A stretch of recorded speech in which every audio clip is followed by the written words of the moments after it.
ನಮಸ್ಕಾರ. ಎಸ್18 ವಾರ್ತೆಗಳಿಗೆ ಸ್ವಾಗತ. ನಾನು ಕವಿತಾ. ಮೊದಲಿಗೆ ಹೆಡ್ಲೈನ್ಸ್. ಆರ್ಟಿಪಿಎಸ್ನ ಗುತ್ತಿಗೆ ಕಾರ್ಮಿಕರ ನ್ಯಾಯಯುತ ಬೇಡಿಕೆ ಕೇಳಿದರೆ ದೌರ್ಜನ್ಯ, ಸಂಘಟನೆ ಒಡೆಯುವ ಹುನ್ನಾರ ಅಯ್ಯಣ್ಣ.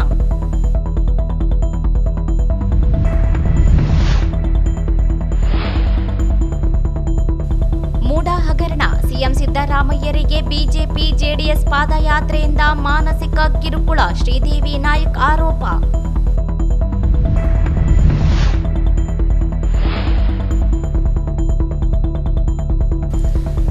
ಶ್ರೀ ಸಾಯಿ ಕಿರಣ್ ಬಾಬಾ ಗುರೂಜಿಯವರ ಹುಟ್ಟುಹಬ್ಬ ಆಚರಣೆ.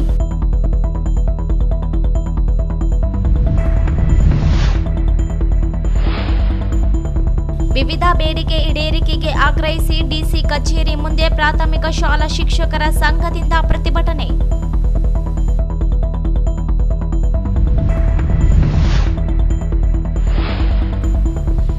ಗೆಳೆಯರ ಸಾಂಸ್ಕೃತಿಕ ವೇದಿಕೆಯಿಂದ ಆಗಸ್ಟ್ 18ರಂದು ಸಂಗೀತ ಸಂಜೆ ಸನ್ಮಾನ ಕಾರ್ಯಕ್ರಮ ಆಯೋಜನೆ. ರೆಡ್ಡಿ ತಿಮ್ಮಯ್ಯ ವಕೀಲ.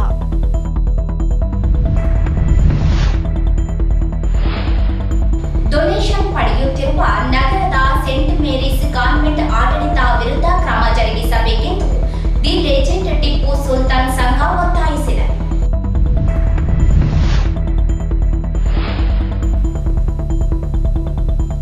ಸ್ಲಂ ವಿದ್ಯಾರ್ಥಿಗಳಿಗೆ ಪ್ರತಿಭಾ ಪುರಸ್ಕಾರ, ಜ್ಞಾನ ಜಗತ್ತನ್ನು ಆಳುತ್ತಿದೆ ನರಸಿಂಹಮೂರ್ತಿ. ವಾರ್ತೆಗಳ ವಿವರ. ಆರ್ಟಿಪಿಎಸ್ ಆಡಳಿತ ಮಂಡಳಿಯ ಅಧಿಕಾರಿಗಳು ಗುತ್ತಿಗೆ ಕಾರ್ಮಿಕರ ಮೇಲೆ ನಡೆಸುತ್ತಿರುವ ದೌರ್ಜನ್ಯ ಹಾಗೂ ಸಂಘವನ್ನು ಹತ್ತಿಕ್ಕುವ ಹುನ್ನಾರ ನಡೆಸಿದೆ ಎಂದು ಆರ್ಟಿಪಿಎಸ್ ಗುತ್ತಿಗೆ ಕಾರ್ಮಿಕರ ಮಹಾಸಂಘದ ಅಧ್ಯಕ್ಷ ಅಯ್ಯಣ್ಣ ಮಹಾಮನಿ ಅವರು ಆರೋಪಿಸಿದರು. ಅವರಿಂದು ನಗರದಲ್ಲಿ ಮಾಧ್ಯಮಗೋಷ್ಠಿ ಉದ್ದೇಶಿಸಿ ಮಾತನಾಡಿ, ಆರ್ಟಿಪಿಎಸ್ನಲ್ಲಿ ಸುಮಾರು 15ರಿಂದ 25 ವರ್ಷಗಳಿಂದ ಜೀವ ಪಣಕ್ಕಿಟ್ಟು ಕಾರ್ಮಿಕರು ಕೆಲಸ ಮಾಡುತ್ತಿದ್ದಾರೆ. ಗುತ್ತಿಗೆ ಕಾರ್ಮಿಕರಿಗೆ ನೀಡಿದ ಕನಿಷ್ಠ ಸೌಲಭ್ಯಗಳನ್ನು ನೀಡುತ್ತಿಲ್ಲ.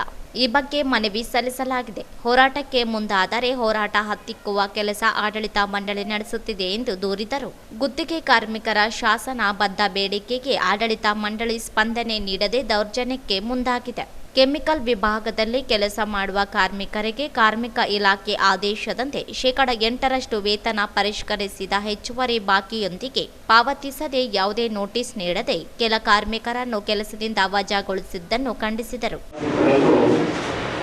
ಈ ಒಂದು ಆರ್ಟಿಪಿಎಸ್ ಪ್ಲಾಂಟ್ನಲ್ಲಿ ಅತ್ಯಂತ ಉಷ್ಣ ಪ್ರದೇಶ ಜೊತೆಗೆ ಧೂಳಿನ ಪ್ರದೇಶದಲ್ಲಿ ಬಹಳಷ್ಟು ಶ್ರಮಜೀವಿಗಳಾಗಿ ಕೆಲಸ ಮಾಡ್ಕೊಂಡು ಬಂದಿರ್ತಕ್ಕಂಥವರಾಗಿದ್ದಾರೆ. ನಾವು ಸಂಘದವರು ಬಯಸ್ತಕ್ಕಂಥದ್ದು ಇಷ್ಟೇನೆ, ಈ ಒಂದು ಕಾರ್ಮಿಕರಿಗೆ ಶಾಸನದ ಬೇಡಿಕೆಗಳಾಗಿರ್ತಕ್ಕಂಥ ಎಲ್ಲವುಗಳನ್ನು ನೇಮಕವಾಗಿ ಕೊಡ್ತಕ್ಕಂಥದ್ದಾಗಬೇಕು. ಆದರೆ ಏನಾಗ್ತಾ ಇದೆ, ಇತ್ತೀಚಿನ ಈ ಹಿಂದಿನ ದಿವಸಗಳಲ್ಲಿ ಯಾವುದೇ ಒಂದು ಬಲಿಷ್ಠವಾದ ಒಂದು ರಿಜಿಸ್ಟರ್ಡ್ ಒಳ್ಳೆ ಸದೃಢವಾದ ಸಂಘ ಇದ್ದೇನೆ, ಹಾಗೆ ಏನೋ ಒಂದು ವ್ಯವಸ್ಥೆಯಲ್ಲಿ ನಡ್ಕೊಂಡು ಬಂದಿರ್ತಕ್ಕಂಥ ಆಡಳಿತ ವ್ಯವಸ್ಥೆ ಆಗಿತ್ತು, ಕಾಂಟ್ರಾಕ್ಟ್ಗಳಾಗಿರ್ಬೋದು ನಡ್ಕೊಂಡು ಬಂದಿದೆ. ನಾವು ಬಂದಾಗಿನಿಂದ ಅಲ್ಲಿಯ ಸಮಸ್ಯೆಗಳನ್ನು ಕೂಲಂಕಷವಾಗಿ ನಾವೆಲ್ಲವನ್ನು ತಿಳ್ಕೊಳ್ಳೋಕ್ಕಾಗಿ ಆಗಿರ್ತಕ್ಕಂಥ ಅನ್ಯಾಯಗಳನ್ನ ಮನೆಗಳ ಮೂಲಕ ಸಾಕಷ್ಟು ಕೊಡ್ತಾ ಬಂದಿದ್ದೇವೆ. ಆ ಒಂದು ಹಿನ್ನೆಲೆಯಲ್ಲಿ ಆಡಳಿತ ವ್ಯವಸ್ಥೆಗಳು ಸಭೆ ಕಳೆದುಬಿಟ್ಟು ತಮ್ಮ ಚೌಕಟ್ಟಿನಲ್ಲಿ ಈಡೇರಿಸತಕ್ಕಂಥ ಸಮಸ್ಯೆಗಳಿಗೆ ಸ್ವಲ್ಪ ಮಟ್ಟಿಗೆ ಭಾಗಿಯಾಗಿ ನಂತರದಲ್ಲಿ ನಾವು ಈ ಒಂದು ಸಂಸ್ಥೆ ಬೆಳವಣಿಗೆ ಆಗಬೇಕು, ಇಂಥ ಒಂದು ಸಂಸ್ಥೆಯಲ್ಲಿ ನಮ್ಮ ಕಾರ್ಮಿಕರು ಜೀವನ ನಡೆಸ್ತಾ ಇರತಕ್ಕಂಥ ಹಿನ್ನೆಲೆಯಲ್ಲಿ ಸಾಕಷ್ಟು ವಿಚಾರಗಳ ಹಿನ್ನೆಲೆಯಲ್ಲಿ ಒಂದು ಕೈಗಾರಿಕಾ ಭಾಗವನ್ನು ಬೆಳೆಸಬೇಕು ಅಂತಕ್ಕಂಥದ್ದಕ್ಕೆ ನಮಗೆ ಸಹಕಾರ ಸಿಗ್ತಾ ಇಲ್ಲ. ಈಗ ಅನಿವಾರ್ಯವಾಗಿ ಏನಾಗಿದೆ, ಒಂದು ಮನವಿ ಕೊಡ್ತೀವಿ ಅಂತಂದ್ರೆ ಮನವಿ ಕೊಡಲು ಕೊಡಲಾದಂಥ ಒಂದು ಸಂಘನ ಹತ್ತಿರ್ತಕ್ಕಂಥ ಹುನ್ನಾರ ಕೂಡ ನಮ್ಮ ಗಮನಕ್ಕೆ ಬರ್ತಾ ಇದೆ. ನಾವು ಡಿಸಿ ಗಮನಕ್ಕೆ ತಂದು, SP ಗಮನಕ್ಕೆ ತಂದು, DYSP ಗಮನಕ್ಕೆ ತಂದು ಶಾಂತಿಯುತವಾದ ರ್ಯಾಲಿಯೊಂದಿಗೆ ನಾವು ಮನವಿಯನ್ನು ನೀನು ಸಲ್ಲಿಸಿಕೊಂಡು ಬಂದಿದ್ದೀವಿ ಸರ್. ಆ ಕಾಪಿ ಕೂಡ ನಮಗೆ ನಮ್ಮ ಸಮಸ್ಯೆಗಳಿರ್ತಕ್ಕಂಥದ್ದು ಹೇಳ್ಕೊಡ್ತಾ ಇದೆ. ಇದು ಸಂಘದ ಉಪಾಧ್ಯಕ್ಷ ಎಸ್ಪಿ ಪಾಟೀಲ್ ಮಾತನಾಡಿ, ಕಾರ್ಮಿಕರಿಗೆ ನೀಡುವ ಬೋನಸ್, ಭವಿಷ್ಯ ನಿಧಿ, ಪಿಂಚಣಿ, ಕನಿಷ್ಠ ವೇತನ, ಬಾಕಿ 5% ಹಾಗೂ 8% ವೇತನ ಪಾವತಿ, ಕೋವಿಡ್ ಅವಧಿಯ ಬಾಕಿ ವೇತನ ಪಾವತಿಸಿಲ್ಲವೆಂದರು. ಕಾರ್ಮಿಕರ ಶಾಸನಬದ್ಧ ಬೇಡಿಕೆ ಈಡೇರಿಕೆಗೆ ಕಾರ್ಮಿಕರು ಶಾಂತಿಯುತವಾಗಿ ರ್ಯಾಲಿ ನಡೆಸಲು ಮನವಿ ಮಾಡಿದರೆ ಆರ್ಟಿಪಿಎಸ್ ಕಾರ್ಯನಿರ್ವಾಹಕ ನಿರ್ದೇಶಕರು ಇದಕ್ಕೆ ಕಡಿವಾಣ ಹಾಕಿ ದುರುದ್ದೇಶದಿಂದ ಹತ್ತಿಕ್ಕುವ ಕೆಲಸ ಮಾಡಿದ್ದಾರೆ. ಕಾರ್ಮಿಕ ವಿರೋಧಿ ನೀತಿ ಅನುಸರಿಸುತ್ತಿದ್ದಾರೆ. ಉದ್ದೇಶಿತ ರ್ಯಾಲಿಯನ್ನು ತಡೆಯುವಂತೆ ಪೊಲೀಸರಿಗೆ ನಮ್ಮ ವಿರುದ್ಧ ದೂರು ನೀಡಿದ್ದಾರೆ ಎಂದು ದೂರಿದರು. ಸ್ವಾರ್ಥ ಮತ್ತು ರಾಜಕೀಯ ಪ್ರೇರಿತದಿಂದ ಕೂಡಿತು. ಇದರ ಹಿಂದೆ ಗ್ರಾಮೀಣ ಶಾಸಕರ ಪಿತೂರು ಇದೆ ಎಂದು ಆರೋಪಿಸಿದರು.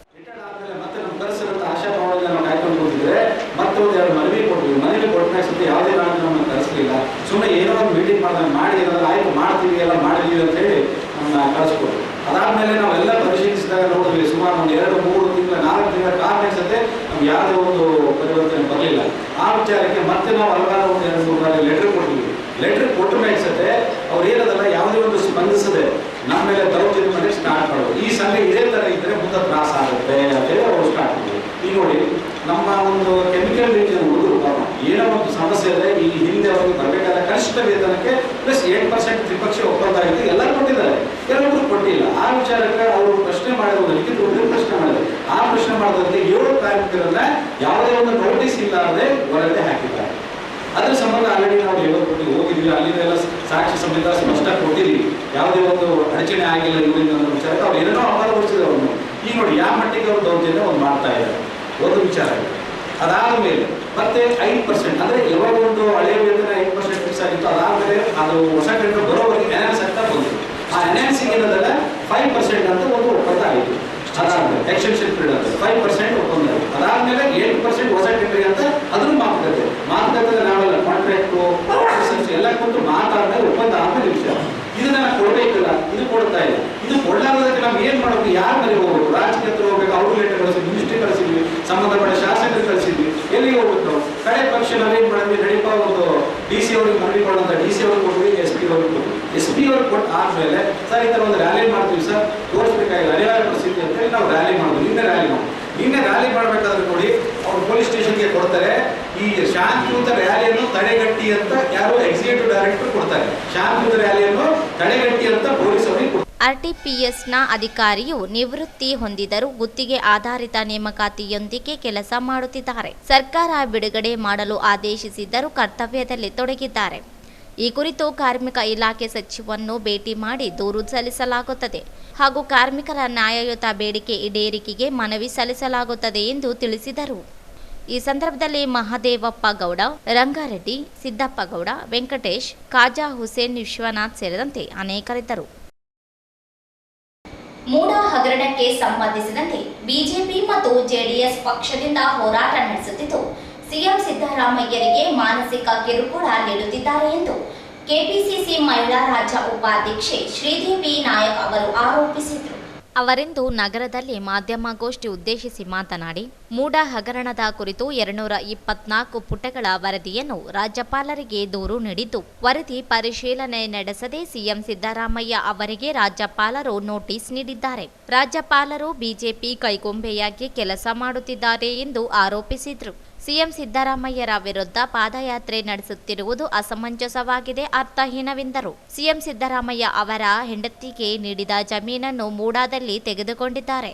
ಈ ಬಗ್ಗೆ ಅವರಿಗೆ 38% ಪರಿಹಾರ ನೀಡಿದ್ದಾರೆ. 3.5 ಎಕರೆಯಷ್ಟು ಮೂಡಾದಲ್ಲಿ ಪಡೆದುಕೊಂಡು ಹಂಚಿಕೆ ಮಾಡಿದ್ದಾರೆ. ಸಿಎಂ ಪತ್ನಿ ಪಾರ್ವತಿ ಅವರಿಗೆ ಪರಿಹಾರವನ್ನು ನೀಡಿದರ ಕುರಿತು ಸ್ಪಷ್ಟಪಡಿಸಿದ್ದಾರೆ ಎಂದು ತಿಳಿಸಿದರು.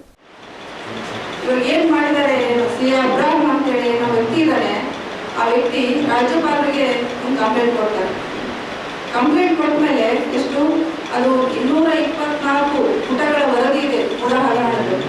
ಆ ಹಗರಣದು 224 ಪುಟಗಳ ಹಗರಣದು ಕೇವಲ 4 ತಾಸಲ್ಲಿ ಸಿಎಂ ಸಿದ್ದರಾಮಯ್ಯ ಅವರಿಗೆ ಈ ರಾಜ್ಯಪಾಲರು ನೋಟಿಸ್ ಕೊಡ್ತಾರೆ ಅಂತಂದ್ರೆ ಯಾವ ಲೆಕ್ಕದಲ್ಲಿ ಕೊಡ್ತಾರೆ? ಹೌದಾ ಅಲ್ವೋ? ಅದ್ರದ್ದು ಸ್ವಲ್ಪ ವಿಚಾರಣೆ ಮಾಡಿ ನೋಡಿ ತಿಳ್ಕೊಂಡು ಅದ್ರ ಬಗ್ಗೆ ಮಾಹಿತಿ ಕೊಡಬೇಕಾಗುತ್ತೆ. ರಾಜ್ಯಪಾಲರು ಏನ್ ಮಾಡ್ತಾ ಇದ್ದಾರೆ, ಬಿಜೆಪಿಯ ಕೈಗೊಂಬೆಯಾಗಿ ಕೆಲಸ ಮಾಡ್ತಾ ಇದ್ದಾರೆ ಅಂತ ಹೇಳಿದ್ರೆ ತಪ್ಪಾಗಿಲ್ಲ. ಏನು ಮೂಡ ಹಗರಣದ ಬಗ್ಗೆ ಅವ್ರಿಗೆ ಸಂಪೂರ್ಣವಾದ ಮಾಹಿತಿ ಇದೆಯೋ ಇಲ್ವೋ, ಅಥವಾ ಮೇಲಿಂದ ಬಿಜೆಪಿ ಸರ್ಕಾರದ ಪ್ರೆಷರ್ ಇದೆಯೋ ಯಾವುದು ಗೊತ್ತಾಗ್ತಾ ಇಲ್ಲ. ಒಟ್ಟಿನಲ್ಲಿ ಅವ್ರು ಹೇಳಿದ್ದಾರೆ ಅಂತ ಹೇಳಿದ ಸಿದ್ದರಾಮಯ್ಯ ಅವರಿಗೆ ನೋಟಿಸ್ ಮಾಡ್ತಾರೆ. ನೋಟಿಸ್ ಮಾಡಿದ್ಮೇಲೆ ಇವ್ರು ಇಲ್ಲಿ ದೊಡ್ಡದಾಗಿ ಪಾದಯಾತ್ರೆ ಮಾಡ್ತಾ ಇದ್ದಾರೆ. ಅದಕ್ಕೆ ಅರ್ಥನೇ ಇಲ್ಲ. ಯಾಕೆ ಪಾದಯಾತ್ರೆ? ತಪ್ಪು ಯಾರಿದೆ ಅದರಲ್ಲಿ? ಸಿದ್ದರಾಮಯ್ಯ ಅವ್ರಿಗಿಲ್ಲ, ಪಾರ್ವತಿ ಅವ್ರಿಗಿಲ್ಲ. ಏನು ಹೆಣ್ಮಕ್ಳಿಗೆ ಅಂದ್ರೆ ಪಾರ್ವತಿ ಅವರ ಅಣ್ಣ ಸಿದ್ದರಾಮಯ್ಯ ಅವರ ಪತ್ನಿಯಾಗಿರ್ತಕ್ಕಂಥ ಪಾರ್ವತಿ ಅವರಿಗೆ ಅವರ ಅಣ್ಣ ಆಗಿರ್ತಕ್ಕಂಥ 3.5 ಎಕರೆ ಅಣ್ಣವರು 3.5 ಎಕರೆನ ಅವರಿಗೆ ಹೆಣ್ಮಕ್ಳಿಗೆ ಅರ್ಶಿನ ತುಂಬಿಸ್ಬೇಕಂತ ಹೇಳಿ ಕೊಟ್ಟಿದ್ದಾರೆ. ಆ ಜಮೀನನ್ನ ಮೂಡಾದವರು ಏನ್ ಮಾಡಿದ್ದಾರೆ, ತಮ್ಮ ಅಕ್ವೈರ್ ಮಾಡಿಕೊಂಡು ಎಲ್ಲ ಕಡೆ ಹಂಚಿಕೆ ಮಾಡಿದ್ದಾರೆ. ಹಂಚಿಕೆ ಮಾಡಿದ ಮೇಲೆ ಅವರಿಗೆ ಗೊತ್ತಾಗಿದೆ, ಯಾರಿಗೆ ಪಾರ್ವತಿ ಅವರಿಗೆ ಗೊತ್ತಾಗಿದೆ. ಅವಾಗ ಅವರು ಒಂದು ನೋಟಿಸ್ ಮಾಡ್ತಾರೆ. ಏನು ಅಂತ ಹೇಳಿ ಅಂತ, ನನ್ನ ಜಮೀನು 3.5 ಎಕರೆ ಜಮೀನನ್ನ ಮೂಡಾದವರು ತಗೊಂಡಿದ್ದಾರೆ, ಹಂಚಿಕೆ ಮಾಡಿದ್ದಾರೆ, ನಮಗೆ ಪರಿಹಾರ ಕೊಡಿ ಅಂತ ಹೇಳಿ. ಆಸ್ ಎ ರೂಲ್ಸ್ ಪ್ರಕಾರ ಬಿಜೆಪಿ ಪಕ್ಷದಲ್ಲಿ ರೂಲ್ಸ್ ಬಂದಾಗ ಈ ತರ ಏನಾದರೂ ಮೂಡ ಪ್ರಕರಣ ನಡೆದಿದ್ದು ಬಿಜೆಪಿ ಸರ್ಕಾರದ ಅವಧಿಯಲ್ಲಿ. ಇದೀಗ ಅದನ್ನು ಸಿಎಂ ಸಿದ್ದರಾಮಯ್ಯ ಅವರಿಗೆ ಬೊಟ್ಟು ಮಾಡಿ ತೋರಿಸುತ್ತಿದ್ದಾರೆ. ಸಿಎಂ ಅವರಿಗೆ ಮಸಿ ಬೆಳೆಯುವ ಕೆಲಸ ಮಾಡುತ್ತಿದ್ದು, ರಾಜ್ಯಪಾಲರು ಸಹ ಈ ಬಗ್ಗೆ ಕೂಲಂಕುಷವಾಗಿ ಪರಿಶೀಲನೆ ಮಾಡಬೇಕಾಗಿದೆ ಎಂದರು. ಮೂಡದಲ್ಲಿ ದೇವೇಗೌಡರ ಕುಟುಂಬದವರು ಸಹ ಪಾಲುಗಾರರಾಗಿದ್ದಾರೆ. ಆದರೆ ಈ ಬಗ್ಗೆ ಪ್ರಶ್ನೆ ಮಾಡುತ್ತಿಲ್ಲ. ಆದರೆ ಸಿಎಂ ಸಿದ್ದರಾಮಯ್ಯ ಅವರನ್ನು ಹತ್ತಿಕ್ಕುವ ಕೆಲಸ ಮಾಡುವುದನ್ನು ನಿಲ್ಲಿಸಬೇಕು ಎಂದು ಹೇಳಿದರು. ತಿಳ್ಕೊಳ್ದೇನೆ ಅವರಿಗೆ ಸಿದ್ದರಾಮಯ್ಯ ಅವರಿಗೆ ಹಾಗೂ ಅವ್ರ ಪತ್ನಿಗೆ ನೋಟಿಸ್ ಕೊಟ್ಟಿದ್ದಾರೆ. ಅವ್ರಿಗೂ ಕೂಡ ಅವರ ಈ ನಡವಳಿಕೆನ ನಾನು ಖಂಡಿಸ್ತೇನೆ. ಹಾಗೇನೆ ಏನೋ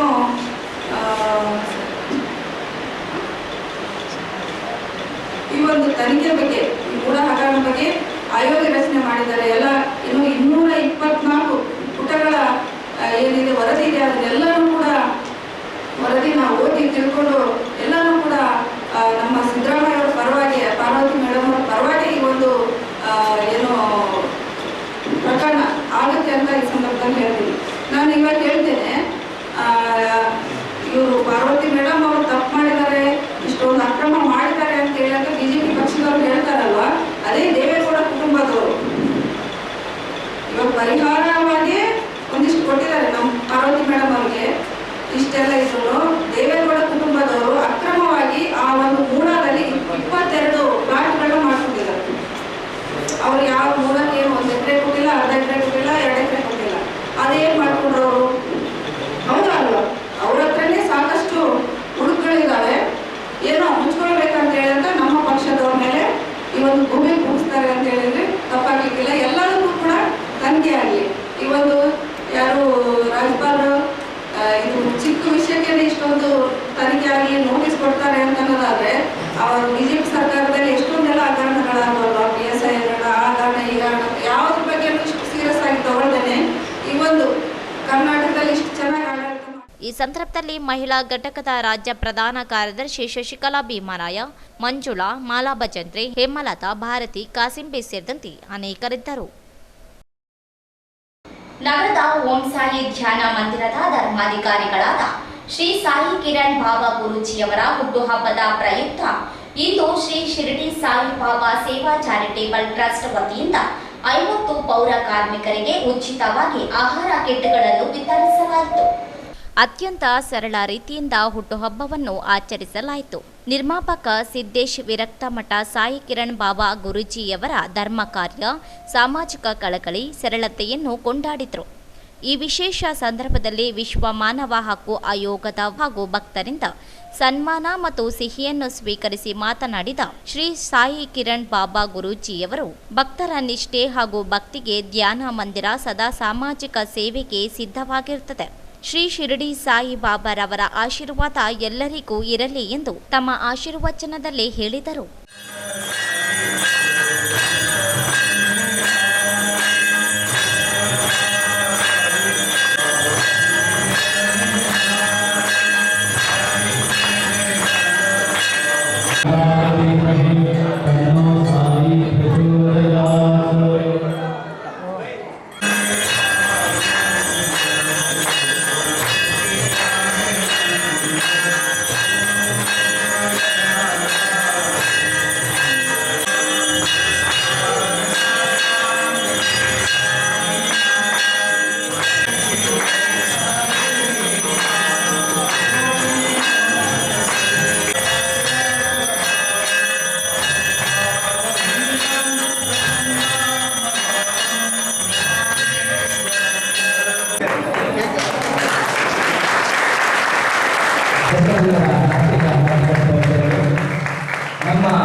ನಿಜವಾಗ್ಲೂ ನನಗೆ 40 ವರ್ಷ ಈಗ, ನಾನು ನಿಜವಾಗ್ಲೂ ಇಂಥ ಒಂದು ಕಾರ್ಯಕ್ರಮವನ್ನು ಎಲ್ಲಿ ನೋಡಿಲ್ಲ.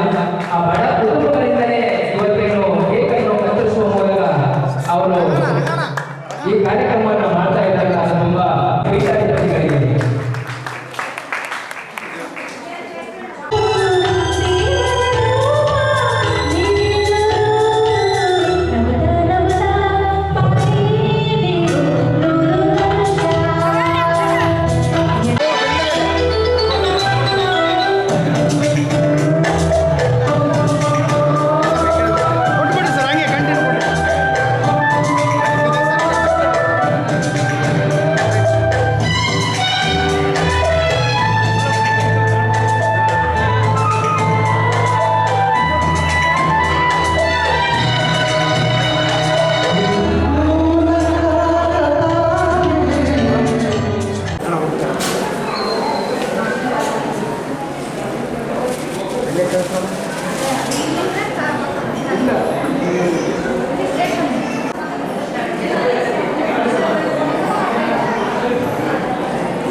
ಆಹಾರ ವಿತರಣೆ ಮಾಡಬೇಕೆಂಬ ಒಂದು ಉದ್ದೇಶ ಯಾವ ರೀತಿ ಬಂದಿದೆ ಅಂದರೆ, ನಾನು ಪ್ರತಿದಿನ ಬೆಳಗ್ಗೆ ಮುಂಚೆ 3:30-4 ಗಂಟೆಗೆ ಹೇಳುವುದು, ಇವರೆಲ್ಲರೂ ಇಲ್ಲಿ ಹಾಜರಿ ಆಗಕ್ಕೆ ಬರ್ತಾರೆ.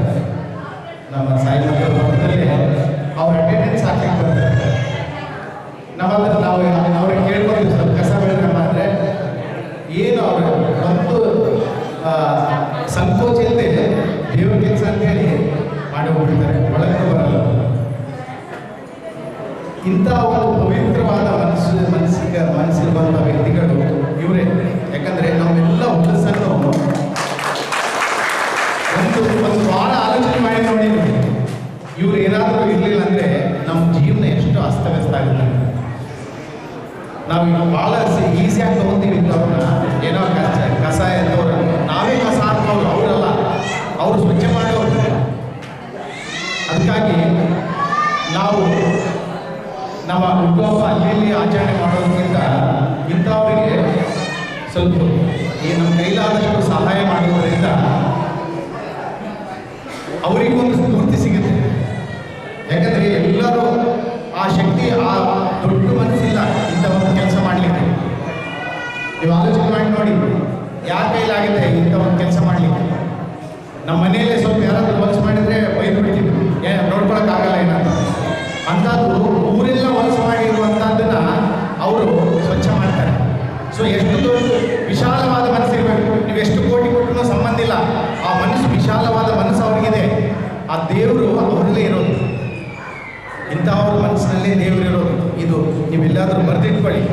ನಾನು ಒಂದ್ಸಲ ಹೇಳಿದೆ, ರಾಮಕೃಷ್ಣ ಆಶ್ರಮದಲ್ಲಿ ಅವ್ರು ಸಂತರಾಗಲಿಕ್ಕೆ ಹೋಗ್ಬೇಕಾದ್ರೆ 1 ವರ್ಷ ಟಾಯ್ಲೆಟ್ ರೂಮ್ ಕಳಿಸ್ಲಿಕ್ಕೆ ಹಚ್ತಾರೆ.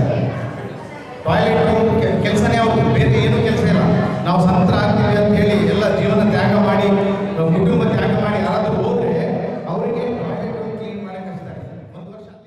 ಪ್ರತಿ ಗುರುವಾರದಂತೆ ಈ ಗುರುವಾರವೂ ಮಂಗಳಾರತಿ ಹಾಗೂ ಅದರ ನಂತರ ಪ್ರಸಾದ ಹಂಚಲಾಯಿತು. ಸಾವಿರಾರು ಭಕ್ತರು, ನಾಗರಿಕರು, ವಿದ್ಯಾರ್ಥಿಗಳು, ಮಹಿಳೆಯರು ಅನ್ನ ಸಂತರ್ಪಣೆಯಲ್ಲಿ ಪಾಲ್ಗೊಂಡಿದ್ದರು.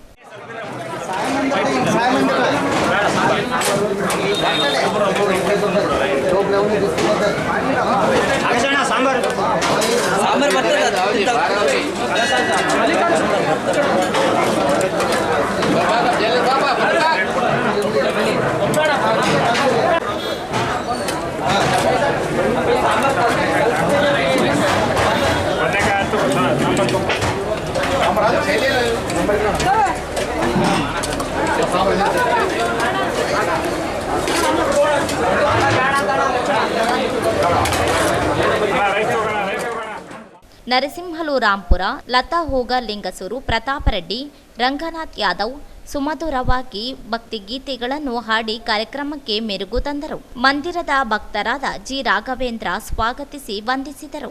ಈ ಸಂದರ್ಭದಲ್ಲಿ ಅನೇಕರು ಭಾಗಿಯಾಗಿದ್ದರು.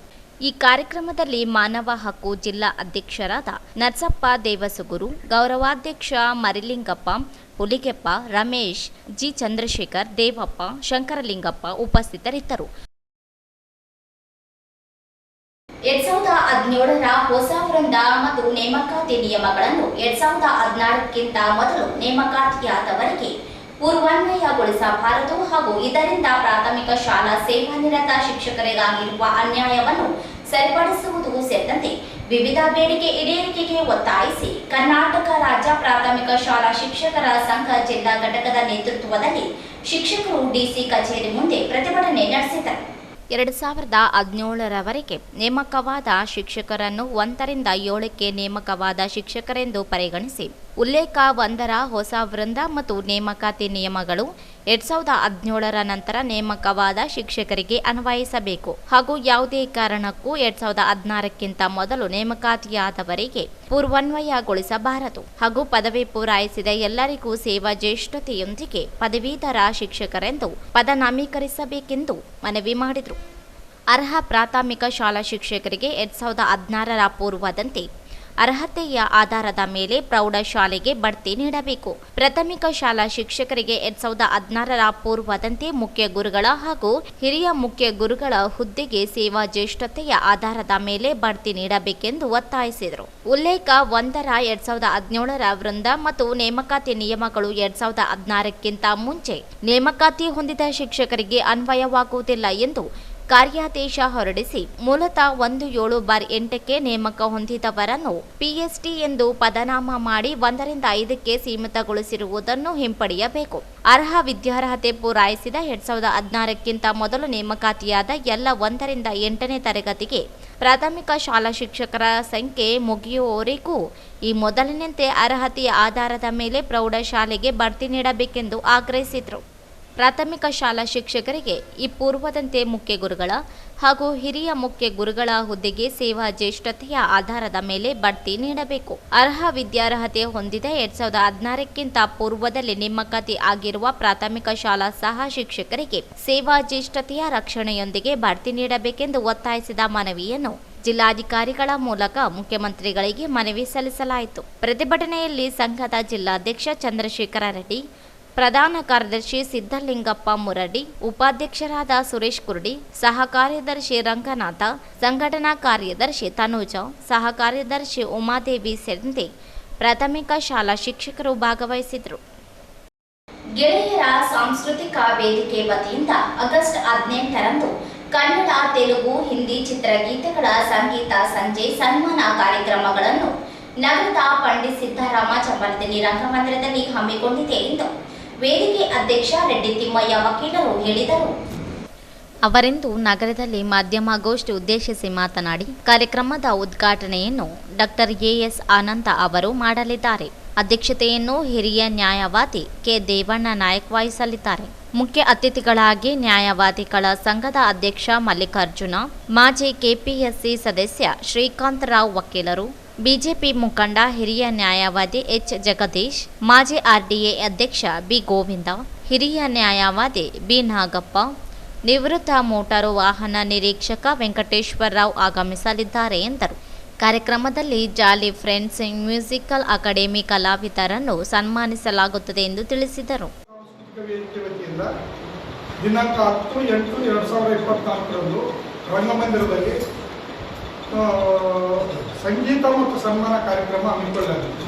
ಈ ಸಂಗೀತ ಕಾರ್ಯಕ್ರಮದಲ್ಲಿ ಕನ್ನಡ, ಹಿಂದಿ, ತೆಲುಗು ಚಿತ್ರಗೀತೆಗಳು ಮತ್ತು ಸನ್ಮಾನ ಕಾರ್ಯಕ್ರಮ ಇರುತ್ತದೆ.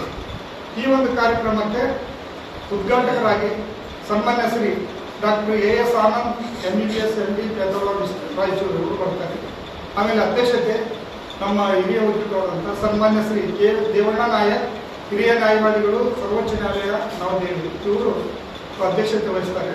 ಹಾಗೂ ಮುಖ್ಯ ಅತಿಥಿಗಳಾಗಿ ಸನ್ಮಾನ್ಯ ಶ್ರೀ ಮಲ್ಲಿಕಾರ್ಜುನ್, ಹಿರಿಯ ನ್ಯಾಯವಾದಿಗಳು, ಅಧ್ಯಕ್ಷರು, ರಾಯಚೂರು ನ್ಯಾಯವಾದಿಗಳ ಸಂಘ, ಇವರು ಮುಖ್ಯ ಅತಿಥಿಗಳು ಬರ್ತಾರೆ. ಅದೇ ರೀತಿಯಾಗಿ ಸನ್ಮಾನ್ಯ ಶ್ರೀ ಶ್ರೀಕಾಂತ್ ರಾವ್, ಹಿರಿಯ ನ್ಯಾಯವಾದಿಗಳು ಹಾಗೂ KPSC ಮಾಜಿ ಸದಸ್ಯರು, ಅವರು ಬರ್ತಾರೆ.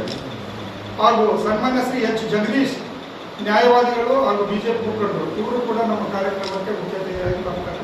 ಅದೇ ರೀತಿಯಾಗಿ ಸ್ನೇಹಿತರಾದ ಸನ್ಮಾನ್ಯ ಶ್ರೀ ಬಿ ಗೋವಿಂದ್, ಮಾಜಿ ಅಧ್ಯಕ್ಷರು RDA ರಾಯಚೂರು ಹಾಗೂ ಬಿಜೆಪಿ ಮುಖಂಡರು, ಇವರು ಮುಖ್ಯ ಅತಿಥಿಗಳಾಗಿ ಬರ್ತಾರೆ. ಅದೇ ರೀತಿಯಾಗಿ ಸನ್ಮಾನ್ಯ ಶ್ರೀ ಡಿ ನಾಗಪ್ಪ, ಹಿರಿಯ ನ್ಯಾಯವಾದಿಗಳು, ಕಾಂಗ್ರೆಸ್ ಮುಖಂಡರು, ಇವರು ಸದಸ್ಯರ ಮುಖ್ಯ ಅತಿಥಿಯಾಗಿ ಬರ್ತಾರೆ.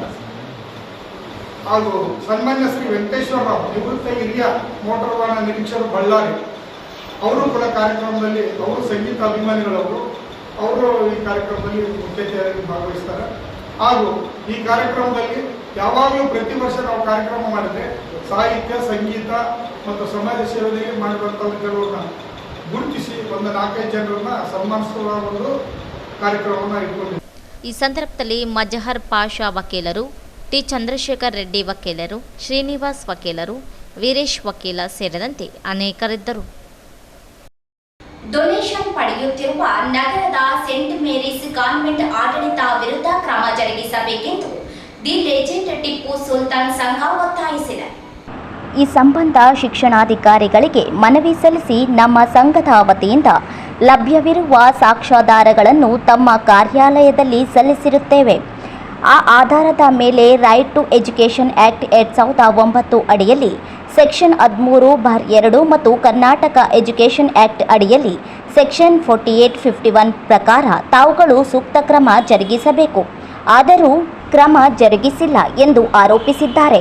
ಕೂಡಲೇ ಈ ವಿಷಯವನ್ನು ಗಂಭೀರವಾಗಿ ಪರಿಗಣಿಸಿ ಈ ಕಾನೂನು ಪ್ರಕಾರ ಬರುವ 3 ದಿನಗಳ ಅವಧಿಯಲ್ಲಿ ಕ್ರಮ ಜರುಗಿಸಬೇಕು.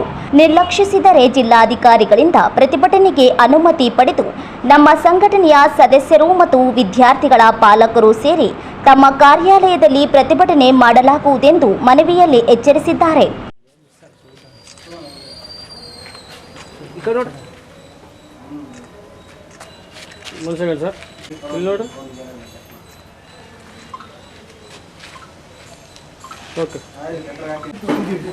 ಆದರೆ ಇಲ್ಲಿವರೆಗೂ ತಾವು ಯಾವುದೂ ತಮ್ಮ ಕಾರ್ಯಾಲಯದಿಂದ ಕಾರ್ಯ ಆಗಿಲ್ಲ, ಕ್ರಮ ಕೈಗೊಂಡಿಲ್ಲ. ಯಾಕೆ ಸರ್? ಅದು ರೈಟ್ ಟು ಇನ್ಫಾರ್ಮೇಷನ್ ಆ್ಯಕ್ಟ್ ಕಡೆಯಿಂದ ಇವ್ರಲ್ಲಿ ಎಲ್ಲ ಸಮೀಕ್ಷೆ ಎಲ್ಲ ಸಾಕ್ಷಿ ಕೊಟ್ಟು ಕಳಿಸಿ ಅದು ಕೊಟ್ಟಿದ್ದೀವಿ. ಅದ್ರಿಗಿನ್ನ ಇನ್ಫಾರ್ಮೇಷನ್ ಏನು ಹೇಳಕ್ಕತ್ತದ ಎಜುಕೇಷನ್ ಆ್ಯಕ್ಟ್ ಪ್ರಕಾರ ಕೆಲಸ ಮಾಡಬೇಕಲ್ಲ. BO ಸಾಹೇಬ್ರಿಗೆ ಯಾವಾಗ ಫೋನ್ ಮಾಡಿದ್ದಾರೆ ಅವ್ರು ಫೋನ್ ರೆಸ್ಪಾನ್ಸ್ ಮಾಡೋಂಗಿಲ್ಲ. ಮ್ಯಾನೇಜರ್ ಸುಮ್ಮನೆ ನಾವು ಪರಿಶೀಲನೆ ಮಾಡೋಕತ್ತೀವಿ, ಏನದು ಅರ್ಥ ಏನದು? ಇವಾಗ 3 ದಿವಸ ಒಳಗಡೆ ನಾವು ಈ ಕ್ರಮವನ್ನು ಕೈಗೊಂಡಿಲ್ಲ ಅಂದರೆ ಇವಾಗ ಇಷ್ಟು ಜನ ಬಂದಿದ್ದೀವಿ, ಆಫೀಸ್ನಾಗ ಬಂದು 3 ದಿವಸ ಆಗಿದ್ದು ನಂತರ ಸೋಮವಾರದಿಂದ ಇಲ್ಲೇ ಬಂದು ಕುಂತು ಬಿಡ್ತೀವಿ. ತಮ್ಮ ಗಮನಕ್ಕೆ ನಾವು ತಿಳಿಸಿದ್ದೀವಿ. ಸರಿ. ಈ ಸಂದರ್ಭದಲ್ಲಿ ಸಂಘಟನೆ ಪದಾಧಿಕಾರಿಗಳಾದ ಸೈಯದ್ ರಶೀದ್, ಮೊಹಮ್ಮದ್ ಅನ್ವರ್, ರಾಜ್ಯ ಉಪಾಧ್ಯಕ್ಷರು ಆದಿಲ್ ಚೌತ್ರಿ, ಇಮ್ರಾನ್ ಬಡೇಸಾಬ್, ಕುತುಬುದ್ದೀನ್, ಅಲ್ತಾಫ್ ಅಹಮ್ಮದ್ ಸೇರಿದಂತೆ ಅನೇಕರಿದ್ದರು. ಇಂದು ಜಗತ್ತನ್ನು ಜ್ಞಾನ ಸಂಪತ್ತು ಆಳುತ್ತಿದೆ. ಸಂಘಟಿಸುವ ಇತರೆ ಸಂಪತ್ತುಗಳಿಗಿಂತ ಜ್ಞಾನ ಬಹಳ ಮುಖ್ಯವಾಗಿದೆ.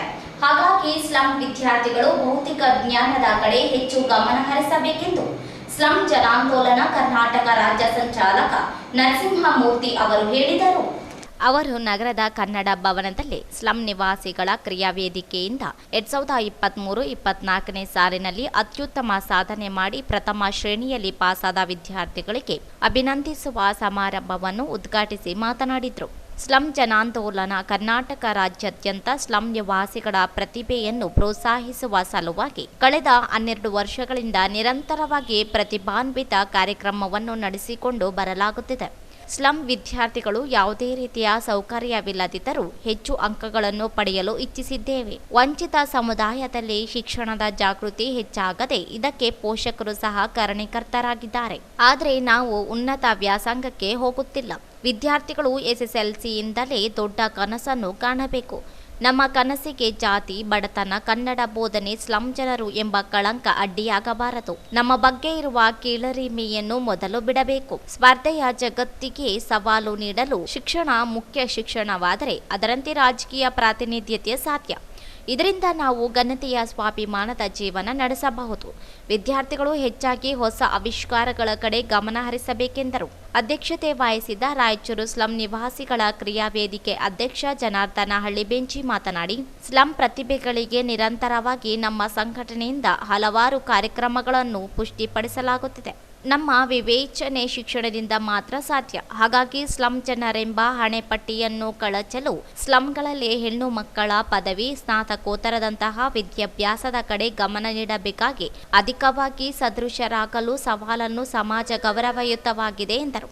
ಎಂಆರ್ಎಚ್ಎಸ್ ಕೆಪಿ ಅನಿಲ್ ಕುಮಾರ್ ನಿವೃತ್ತ ಅಧಿಕಾರಿ, ಯಮುನಪ್ಪ ಗಿರಿಜಾಲಿ ನಗರಸಭೆ ಸದಸ್ಯ ಮಣಿಕಂಠ ಖಾನಾಪುರು, ಗ್ರಾಮ ಪಂಚಾಯತ್ ಸದಸ್ಯರಾದ ಶಾಲಂ ಸಾಬ್ ಉಪಸ್ಥಿತರಿದ್ದರು. ನಿರೂಪಣೆಯನ್ನು ಬಸವರಾಜ ಹೊಸೂರು ಮತ್ತು ವಿವಿಧ ಸ್ಲಂಗಳಿಂದ ವಿದ್ಯಾರ್ಥಿಗಳು ಭಾಗವಹಿಸಿದ್ರು. ಮುಖಂಡರುಗಳಾದ ಮಾಧವರೆಡ್ಡಿ, ಮಹೇಶ್, ಚಂದ್ರ, ಪ್ರವೀಣ್ ರೆಡ್ಡಿ, ಪವನ್, ನಿತಿನ್ ಹಾಗೂ ಅನೇಕರಿದ್ದರು. ಸ್ವಾಗತವನ್ನು ಎಸ್ ರಾಜು, ವಂದನಾರ್ಪಣೆಯನ್ನು ನಾಗರಾಜ್ ನೆರವೇರಿಸಿಕೊಟ್ಟರು.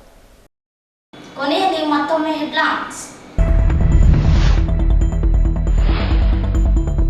ಆರ್ಟಿಪಿಎಸ್ನ ಗುತ್ತಿಗೆ ಕಾರ್ಮಿಕರ ನ್ಯಾಯಯುತ ಬೇಡಿಕೆ ಕೇಳಿದರೆ ದೌರ್ಜನ್ಯ, ಸಂಘಟನೆ ಒಡೆಯುವ ಹುನ್ನಾರ ಅಯ್ಯಣ್ಣ.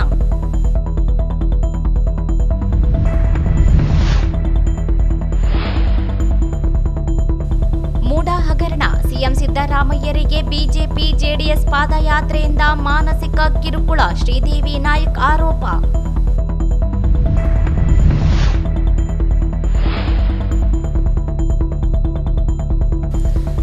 ಶ್ರೀ ಸಾಯಿ ಕಿರಣ್ ಬಾಬಾ ಗುರೂಜಿಯವರ ಹುಟ್ಟುಹಬ್ಬ ಆಚರಣೆ.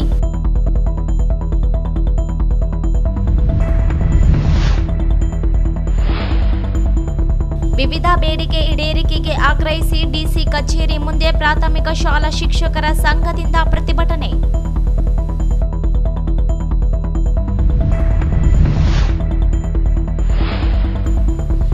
ಗೆಳೆಯರ ಸಾಂಸ್ಕೃತಿಕ ವೇದಿಕೆಯಿಂದ ಆಗಸ್ಟ್ 18ರಂದು ಸಂಗೀತ ಸಂಜೆ ಸನ್ಮಾನ ಕಾರ್ಯಕ್ರಮ ಆಯೋಜನೆ, ರೆಡ್ಡಿ ತಿಮ್ಮಯ್ಯ ವಕೀಲ.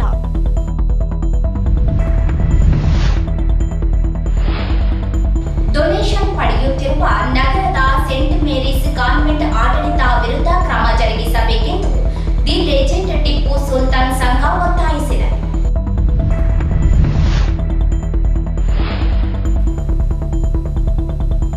ಸ್ಲಂ ವಿದ್ಯಾರ್ಥಿಗಳಿಗೆ ಪ್ರತಿಭಾ ಪುರಸ್ಕಾರ, ಜ್ಞಾನ ಜಗತ್ತನ್ನು ಆಳುತ್ತಿದೆ ನರಸಿಂಹಮೂರ್ತಿ. ಇಲ್ಲಿಗೆ ವಾರ್ತಾ ಪ್ರಸಾರ ಮುಕ್ತಾಯವಾಯಿತು. ಮುಂದಿನ ವಾರ್ತೆಗಳೊಂದಿಗೆ ಭೇಟಿಯಾಗೋಣ. ವಂದನೆಗಳು.